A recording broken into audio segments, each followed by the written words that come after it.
Good afternoon, everybody. This is a very special day. Every Zoom is a very special Zoom, and we want to thank very much Nurit for her participation today in the AMAT Art Connection show. And I don't want to speak right now, except for giving the word, the microphone to Shirley Shavid, the International Director for NAMAT Israel, who has been with Raquel throughout all the years that she was with NAMAT. Of course, this is a very, very important moment that it's gathering us all together because we all feel, we all have a very sad feeling inside of us, but at the same time, we are so grateful that Raquel was in our lives or that we were in her life and for so many years. So Shirley, your thoughts, please. And from the bottom of our hearts, we want to hear what you are up to and your feelings about Raquel. Go ahead. Hello, Chaverot, all the members of Group OR, Group Light, OR is Light. I want first of all to send on behalf of NAMAT Israel, really our sincere condolences to the family. I see some family members here with us, right? Annabelle, if there are more I don't recognize. I want to tell you that when Rebecca called me and told me, I was in total shock, really. And AMAT Israel and AMAT International lost one of its pillars. I really feel this way. And when your group is called OR Group, I think that Raquel was the flame, was really the flame and the biggest flame of your group. And I met Raquel, I think about, about 20 years ago, when she came to visit with some family members in the Histadrut Daycare Center in memory of her dear mother, Masha Stern, in Hulon. And this was the first time that I met Raquel, such a noble lady, so modest, so caring, so devoted to the state of Israel and to the Zionist cause. This was unbelievable. I think it was love at first sight, really. And through the years, I learned to appreciate her so much and to really love her, her dedication and her commitment to the state of Israel and to NAMAT was beyond anything. I mean, this was out of her heart. And always when we spoke, she was always concerned about children at risk, about youth at risk. And really, I am so sad. And you know, I was so sad, and I can't really even express my feeling, and really on behalf of NAMAT Israel. But I do want to send our utmost appreciation to everything that Raquel did together with you wonderful women in the group, together with her family. And I want to tell you that when Masha Lubelsky about 3 years ago came to Florida, and when she came back, she was telling me stories about Raquel and about her family, how everybody is so devoted and so connected to the Jewish people and to Na'amat.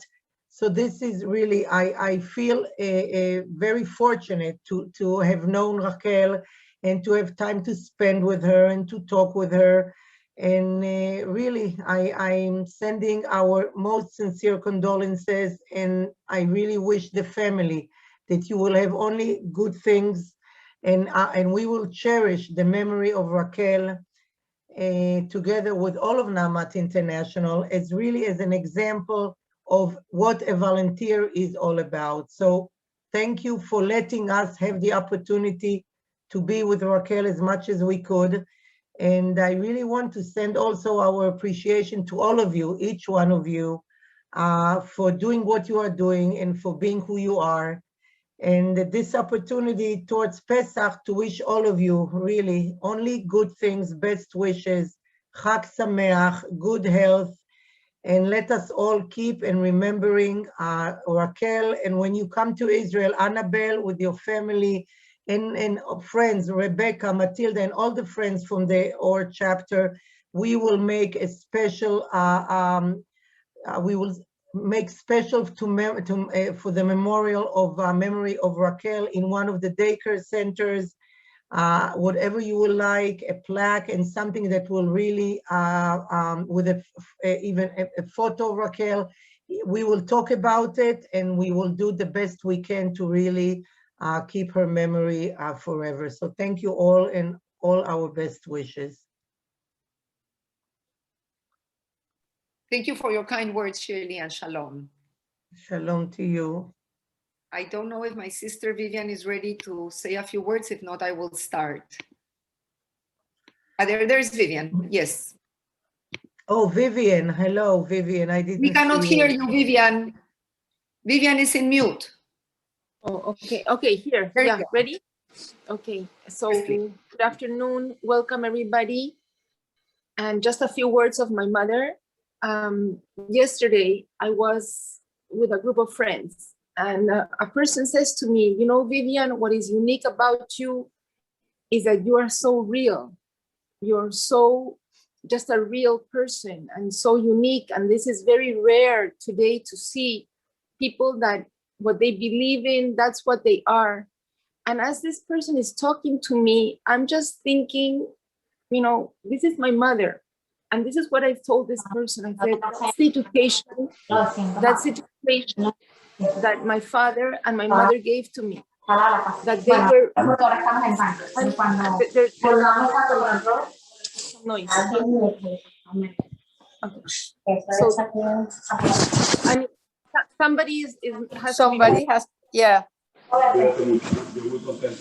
There's some noise there. So the only thing I could think of was, this is what my mother and my father taught me. They were real people. What they were inside, they were outside. And to be real, to be yourself, this is what they stood for.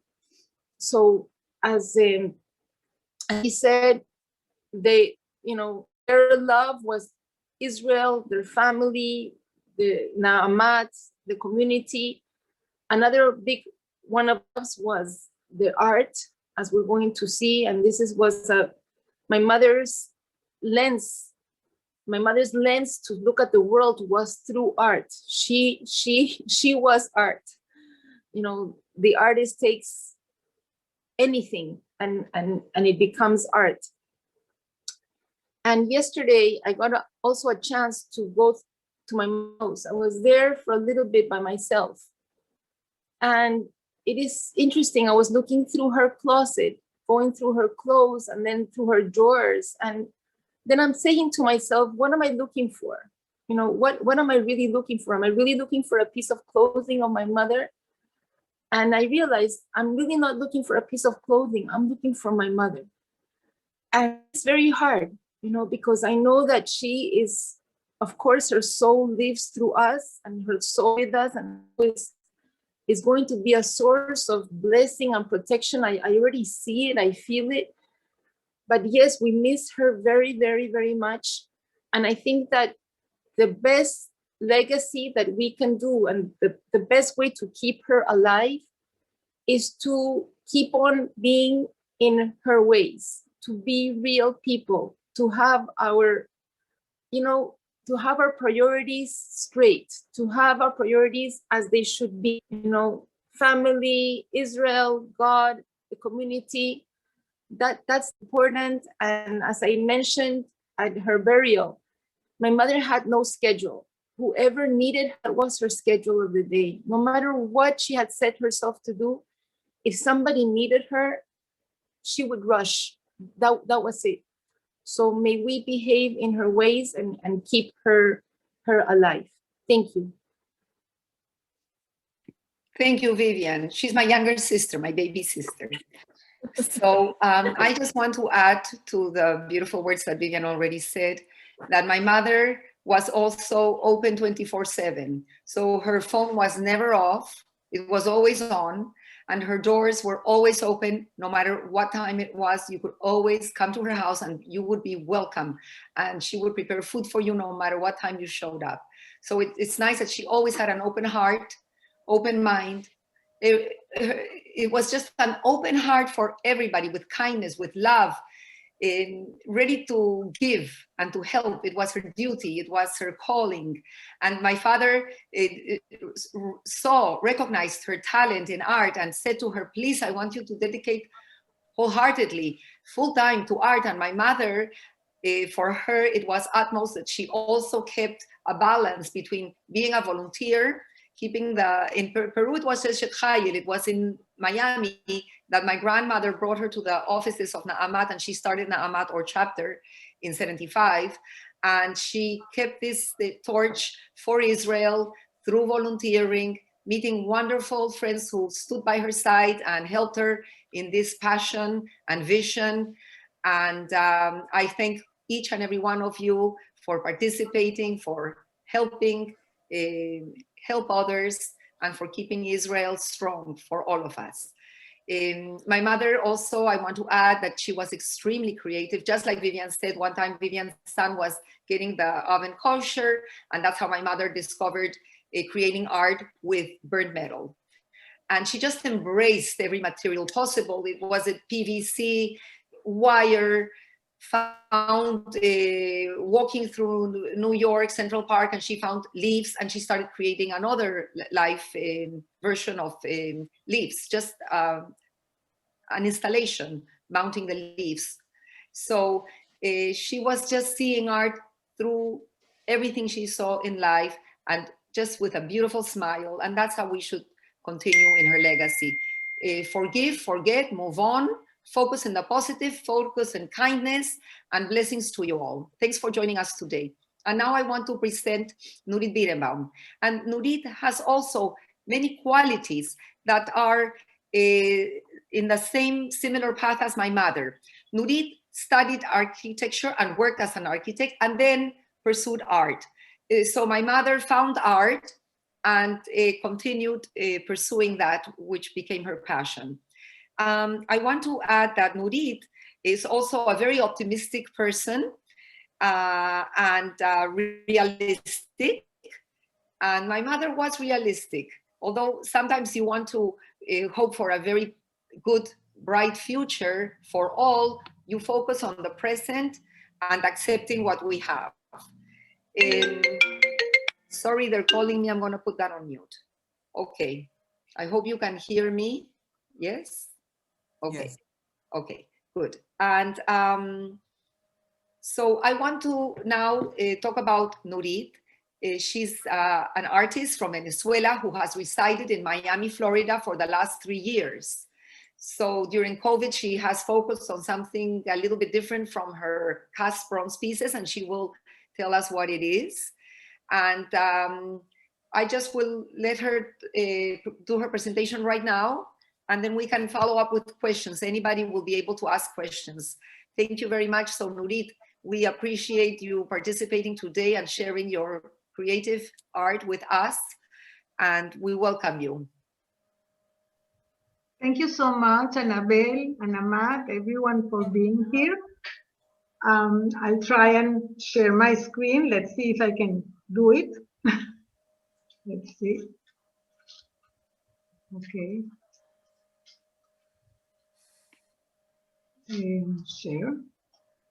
Okay. Can you see my screen now? Perfect. Okay. So, okay. Well, my name is Nuni Berenbaum, and I thank Annabelle and everyone in AMAT for inviting me to show my work. I hope you understand my English, which is not so great. So let me see what's it's not okay. I was born in Israel, and I moved to Caracas as a child. Talking about art is talking about ourselves, always talking about ourselves, what moves us and what inspires us. So I arrived in Venezuela, in Caracas, which is a narrow valley surrounded by mountains. And I immediately fell in love with those mountains. The lush green and the exuberant vegetation. I grew up there, married, had my 2 children. As I grew up, we went hiking every day to that mountains. We crossed beautiful streams that I could see from down below from my house. On weekends, we went for some longer hikes. The mountains fascinated me. And the outdoors, the climate, the tropical climate. I graduated in architecture and worked for many years doing houses, malls, apartment buildings. I loved my work, the design, the construction, the supervision. I loved all of it. But I had a hobby, and my hobby was to draw. In the beginning, I draw my children watching TV, or the hairdresser doing her work. Later on, I took some more formal classes, always with live models. I love the figure and the movement of the body, the roundness of it. Later, while working as an architect, I took a sculpture class. This piece I call the kiss blower. It's a small resin piece, like 20 inches high, sitting on a chair, on a small wooden chair, and throwing a kiss. And I loved all of it, all of the process and the modeling, the clay, the modeling, the casting, all of it. I continued working in the office, but slowly this took up most of my free time. This is another piece, a resin small piece. I call her Tomasa. The children were grown up by then, and sculpture took up most of my free time. I found a small corner at home where I started doing these pieces. Later on, I tried out doing a bronze piece. And again, I found the process fascinating, and I loved all of it. I loved the whole process and being in the foundry when they were doing the metal. I didn't do it with my hand, but I loved watching it. So I also found out all the possibilities of the bronze, all the things I could do, like welding and holding pieces of balance. This piece I called Coquette, and I did like a virtual mirror she's holding in her hand, and I welded the mirror to her hand. This one is another piece of the early pieces, which I called Stella, and also in the same concept of welding the rope to her hand. She's like pulling a kite. This is a back view of her.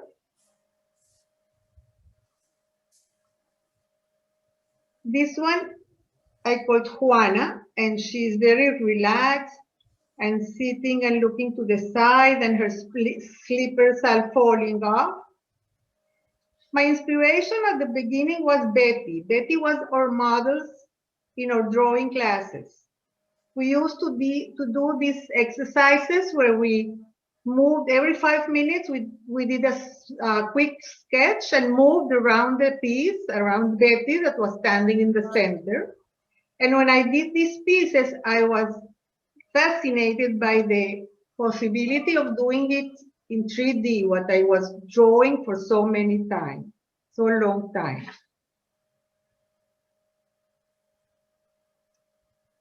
Besides Caracas, Venezuela is mostly a virgin and unexplored country. It has a few other large cities, but there are a lot of unexplored places. We loved doing trips and going to these places. We took our children with us from an early age. They probably have their own stories of their crazy parents. We all like adventure. We went to the flatlands, the llanos, and rode between the cattle. We went to solitary, virgin, secluded beaches. We explored the south, the beautiful rivers, the wide, huge rivers in the south, in the Amazon jungle. In some of these trips, we navigated down the river in a curiara. Curiara are the boats carved out from a large trunk of a tree. And we went like for a week downriver, and we had to take all our gear with us, food and everything. We slept in hammocks with mosquito nets, of course, on the sides of the river. We put to dry our clothes in the rocks. And I brought back from these trips stones and fruits and seeds, everything I could find that interested me. My daughter calls me a hoarder. But what inspired me most in these trips were the people I encountered. Most of all, the women. The women I met in the small villages and the huts, and the natural habitat, the natural exuberant habitat. They were living a hard life, but it was like a peaceful life.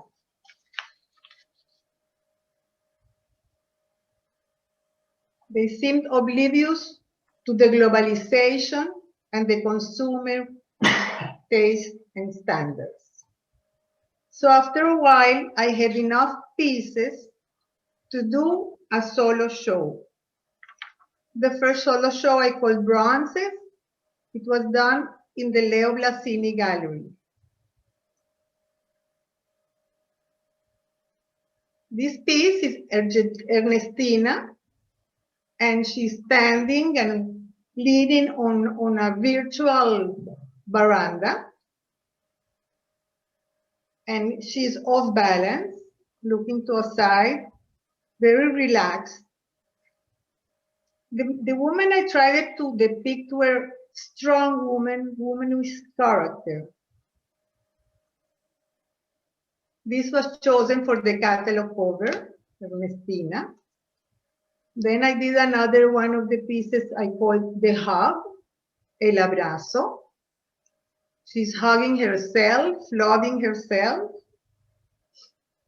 I love the roundness of the figures and their flying skirts.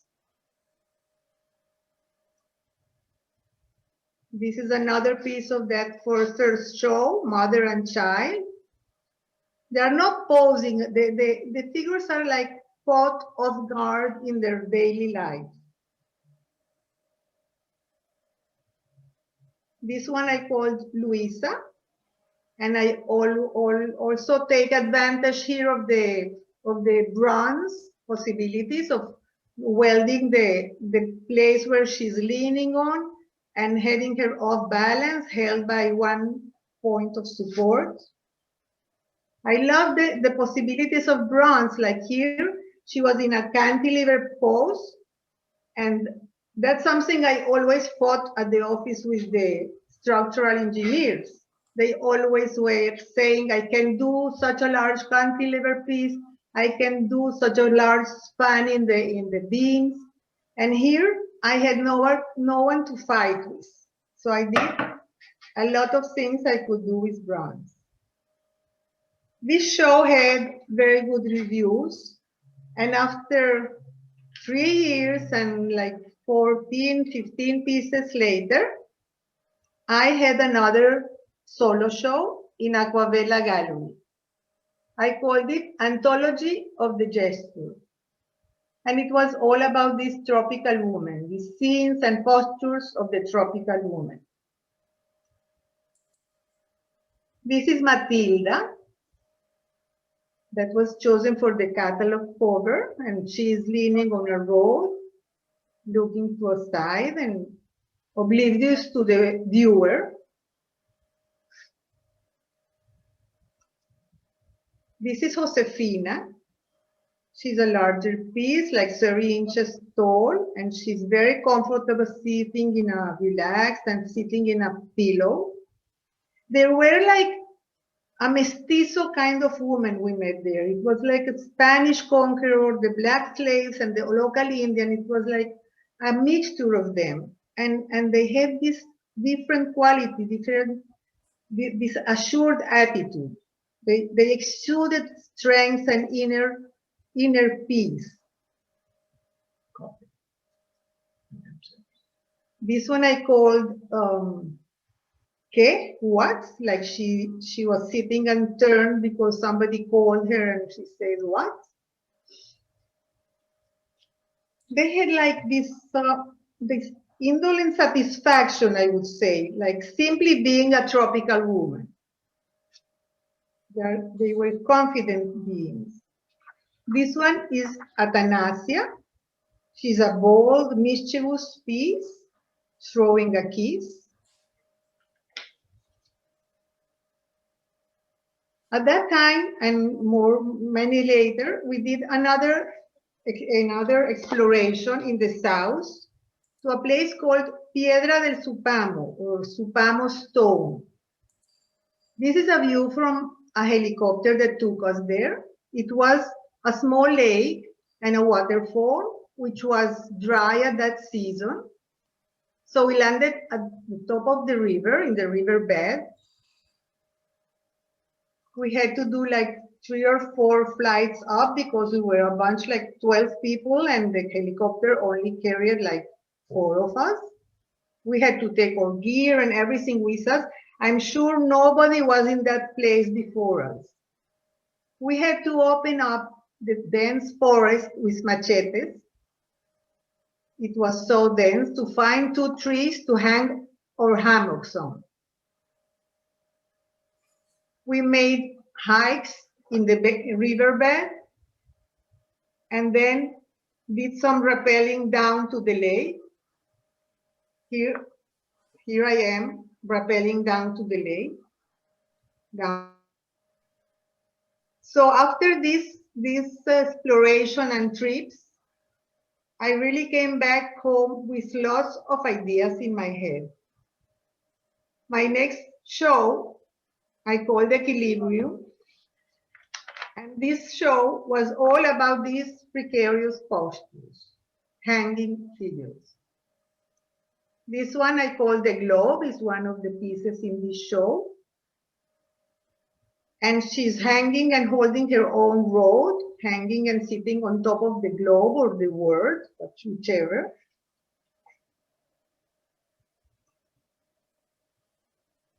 This one I call the Acrobat, and she's hanging upside down, holding to a branch, to a wooden branch I modeled her on. And I took the model of the branch too. I did it in bronze later. These 2 pieces I call the moons, which are like 2 large arches, independently hanging and moving around, and has small pieces on it. One is looking down and the other one is looking up.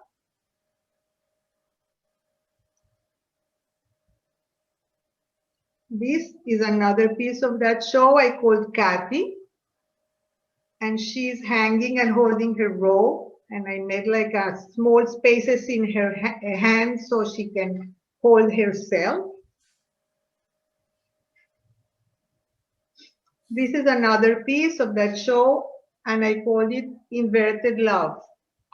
I rarely did like male figures. I loved much more the female ones. But this is one of the few male figures I did. This is also was in this show, in this equilibrium show. It's called the ladders, ladder 1 and ladder 2, which are 2 ladders in steel, like 6 feet tall, with smaller bronze pieces holding on to them.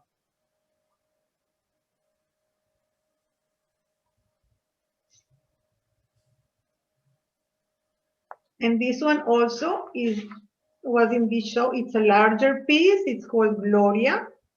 And she's hanging, but not really. It was a large, almost life-size piece.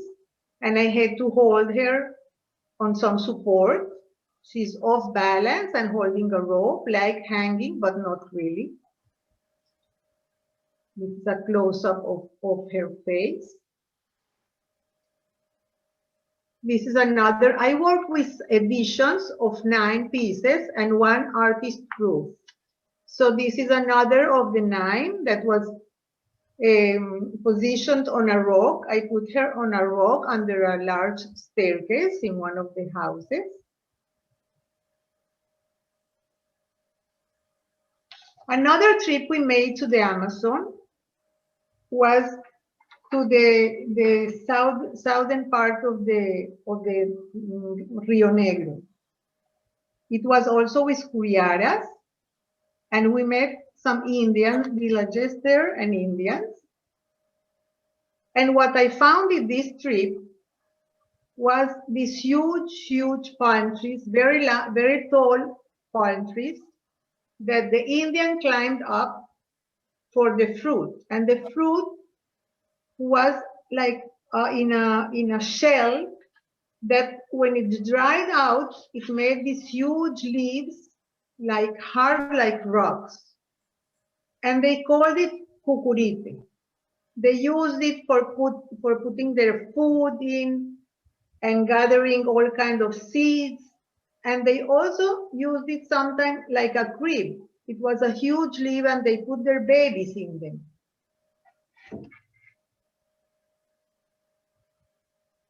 So I came back with a few of these huge leaves. I managed to bring them home. And my next show, I called it The Shadow of the Wind, and I called it Cucurites, all about these leaves. This is one of the pieces that I made. I called it Family. And they are sitting like a mother with 2 children on like a hammock. It's the leaf that I brought back. And it's supported all in the feet of the boy. The mother's feet is hanging in the air. And that's again the cantilever I could do with the bronze. I think I cannot do this with any other material. This is a close-up of the 3 pieces that are sitting on the leaves. This one I called the wind. It's also a large leaf with a small piece on it. The hair is blowing the air is blowing the wind is blowing her hair.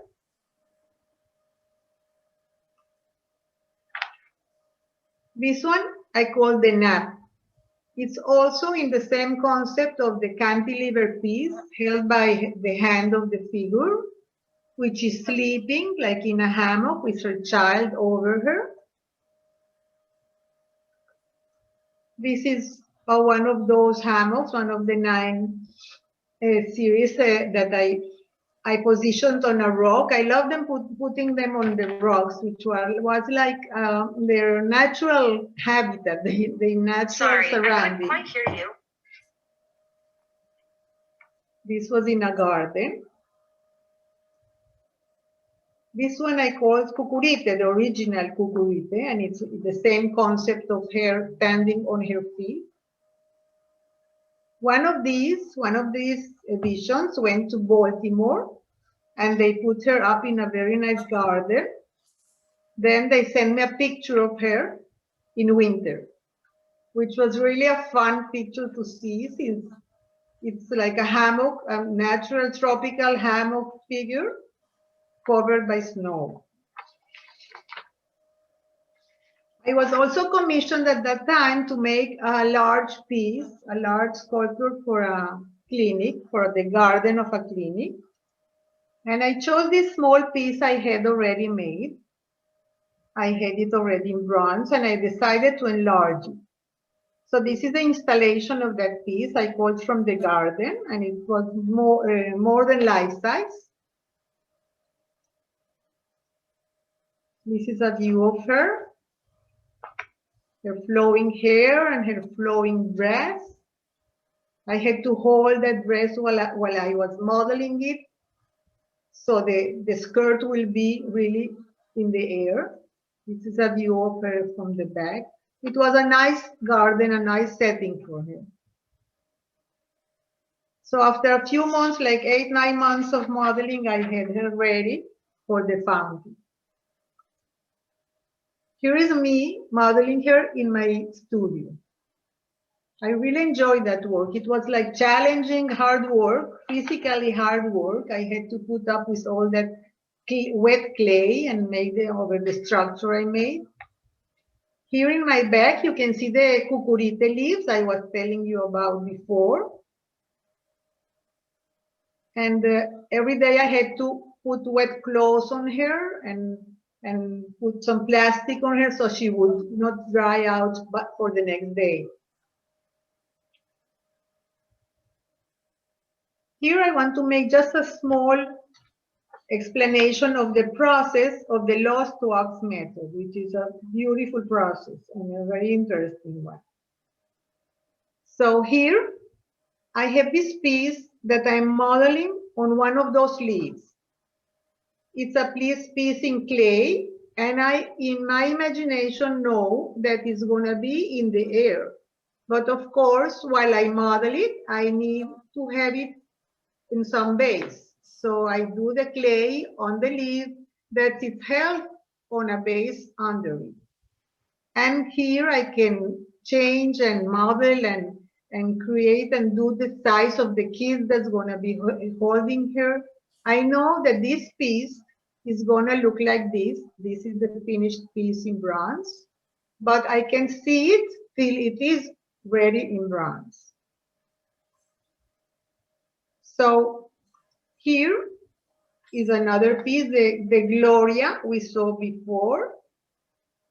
She's almost life size, and it's also held by support and some structure I have to do, and some structure I have to give like to the dress here, so I can hold the clay in the air.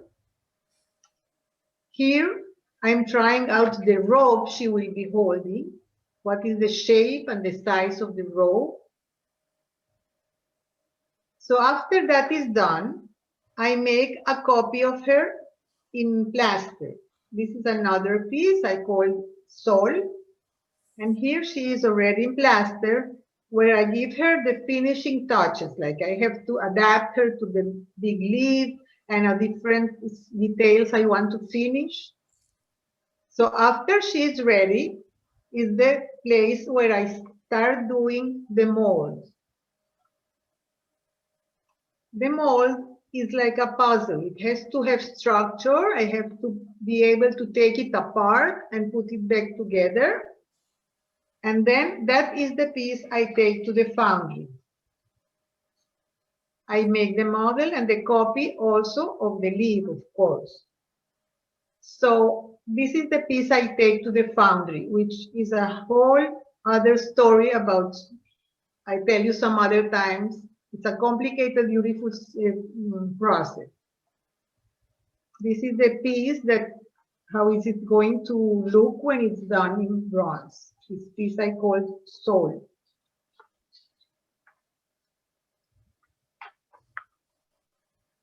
After the foundry is done and it's in bronze, this is the place where I chose how to weld the robe that I did and how to, and I measured the size of the support she's gonna need. And this is the place where I choose the colors and the patina to give the bronze the color that I chose. I also did a portrait series, which were like wall 3D pictures. This is a piece that broke when I took the mold. All of them broke, really. All the clays break when I take the mold of them. And I happen to have like this frame nearby. So I decided to explore this idea that I thought was going to be interesting.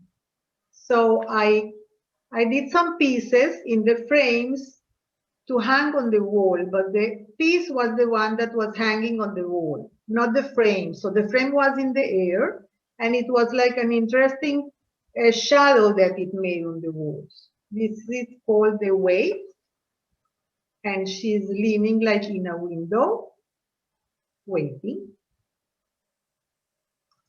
This one is another example.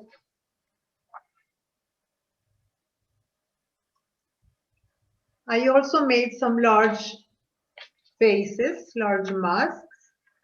This is like 37 inches tall, and this one I left like some spaces in her eyes, and I cut off some broom and put her in like lashes. So it was like a fun piece to do. This is a view from my studio where I have some of these faces working on them. Some of them are in clay and other ones are already in plaster. I decided to add some hands to this series since I was trying to express, to convey all the feelings I was till then doing with the bodies. I was trying to convey them with faces and hands.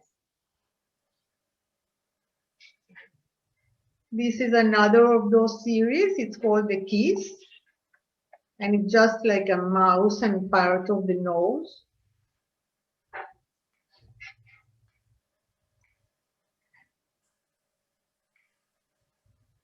Some of them I did on a reclaimed wood base, and I put them on the reclaimed wood, washed white, and an added hand with a mirror. So this one is called the mirror.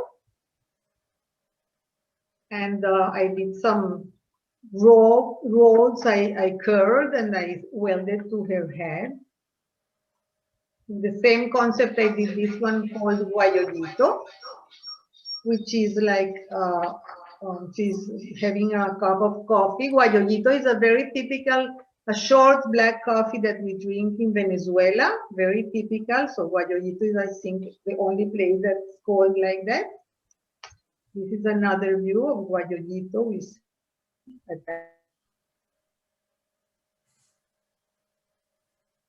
So finally, this is guayolito in the pandemic.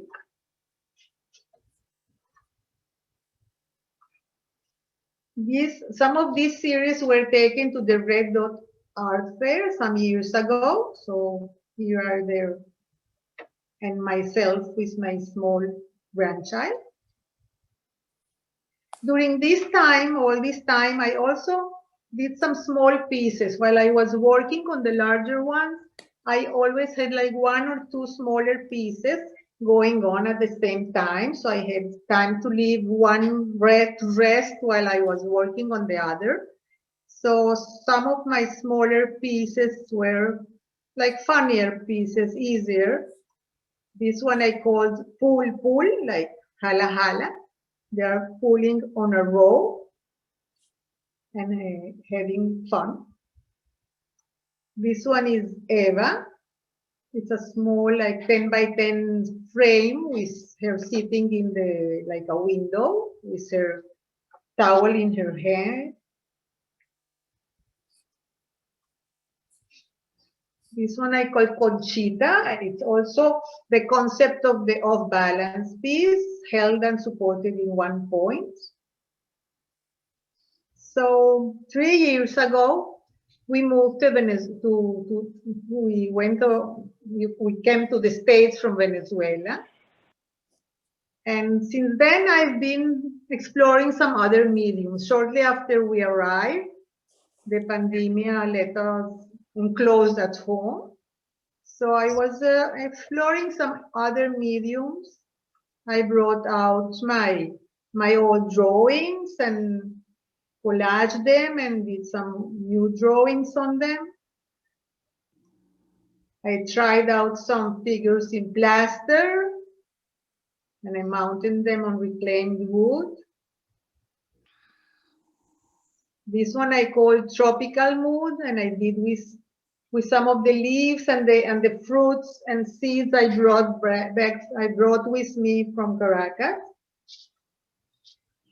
So that's about my pieces I can show you in this short video.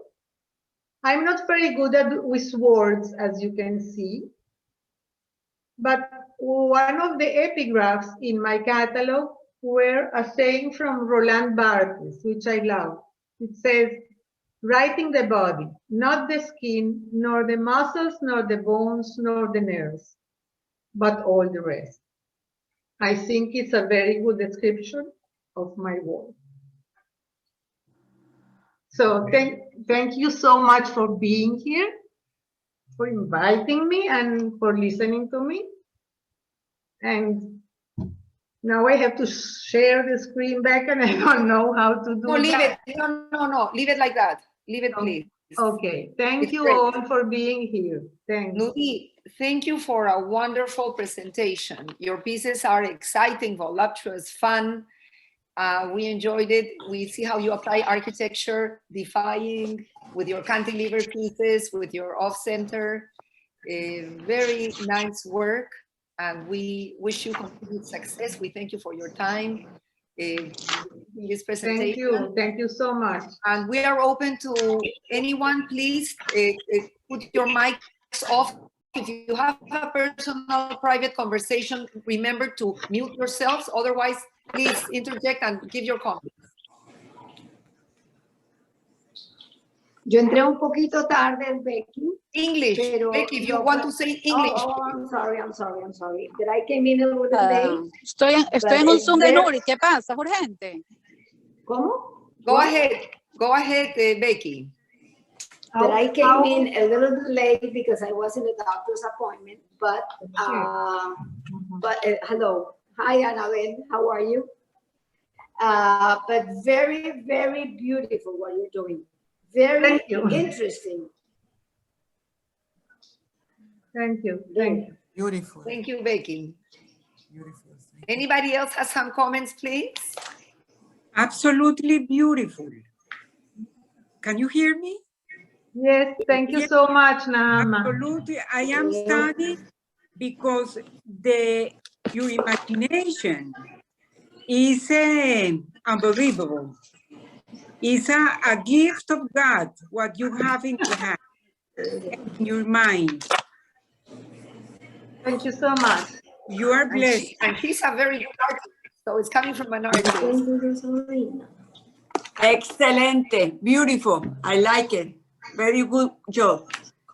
Thanks. Thank you so much. Thank you for listening. Beautiful. I want to congratulate you, Nuri. This is absolutely an incredible presentation. And what I loved the most was the touch that you put into not only your presentation, your beautiful English. As I always say, when we have an accent, we have pepper and salt in our language, which the natives don't have, but we do. And but I was very touched about the nature, growing up with your family in the Amazon River and getting the inspiration in the outdoors. And I am that type of person, even though I am not as daring as you rapping down the mountains. But anyway, putting all that into your art, into your pieces, it's an extraordinary thing. I have to tell you that when I saw the first invitation, I was scared to death about your art. But now I feel so warmed up by the beauty with which you express yourself in all those incredible pieces. The simple women, the simple life, can make such beautiful art. Congratulations, and thank you so, so much for bringing such special presentation to NAMAT. Thank you for having me. Mary, thank you very, very much. My name is Matilde Bejar. I am very happy to see your job. And you have one of your pieces with my name that made me very happy, Matilda. And really it's extraordinary. And you were in a country that is a beautiful place. I went many, many times. And really it's a beautiful place, and your work is unbelievable. Thank you very much. Thank you so much. Thank you. Thank you. I wish you a lot of luck, always. Quick question, Nuri, are you able to continue doing your bronze sculptures? Because I thought they were fantastic. Thanks. Not since I'm here. I brought with me some molds and some sculptures and some bronze pieces. But I haven't been much to the foundry. There is a foundry in Sarasota where I went for 1 or 2 pieces I copied of the editions I haven't sold out.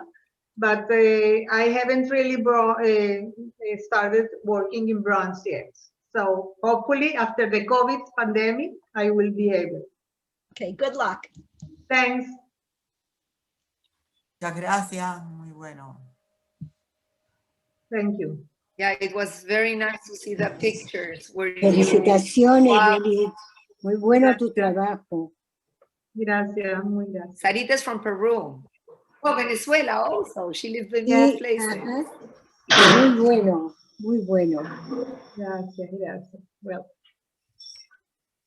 thanks all for being here, for being so kind, and for making me make the organization of all the pictures I had all these years just put in one place, and now I had to organize them, and that was very nice. Thank you. Thank you.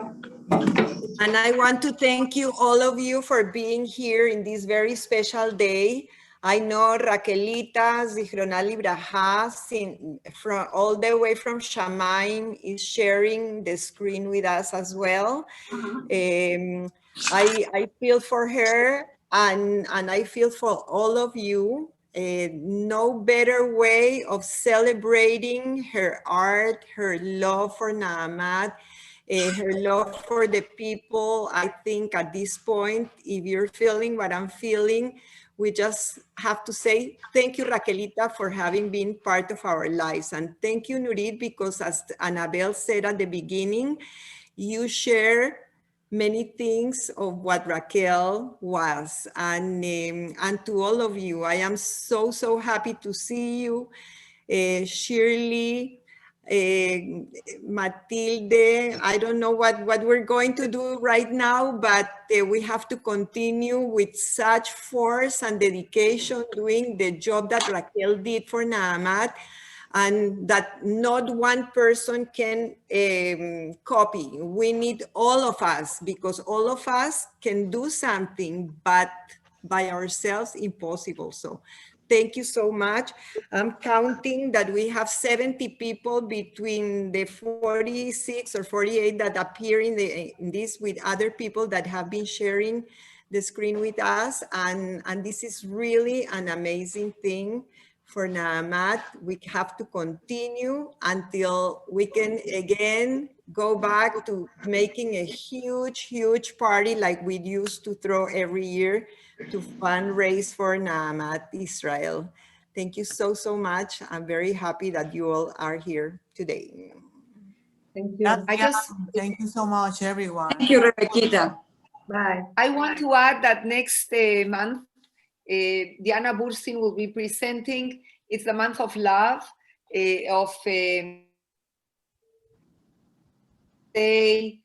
presenting not only her art, but cooking. So she has a passion for both. And we will see the wonderful meals that she prepares. She will teach us to do them.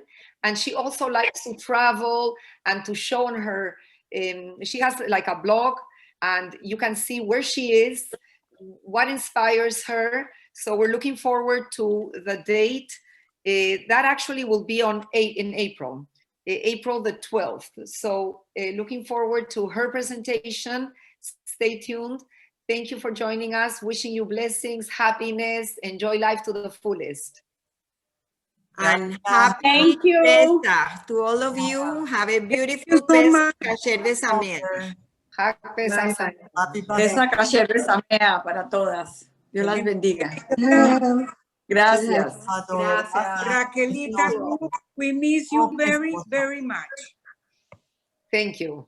Thank you. And Diana, thank you so much for putting together this video presentation, and to everybody that that helped you. And we're learning little by little. We're becoming more professionals in these Zooms. This was our number 8 Zoom this year. You guys are amazing. It's a pleasure anytime. Thank you. And I want to say something, and I wish that all of us, we will continue working for AMAT. Without you, we cannot continue. Thank you for your support, and I hope that we will be together for many, many years, working like we are working now in different things like we were doing, but this is important for us, and we are learning so many things that are beautiful. Thank you, and I hope to see you the next month. Gracias. Bye, everybody. Bye, everybody. Bye, everybody. Thank you so much. Thank you. Buenas tardes a todas. Bye. Yeah. Hasta luego. Gracias. Chao, shalom, adiós. Oh, shalom.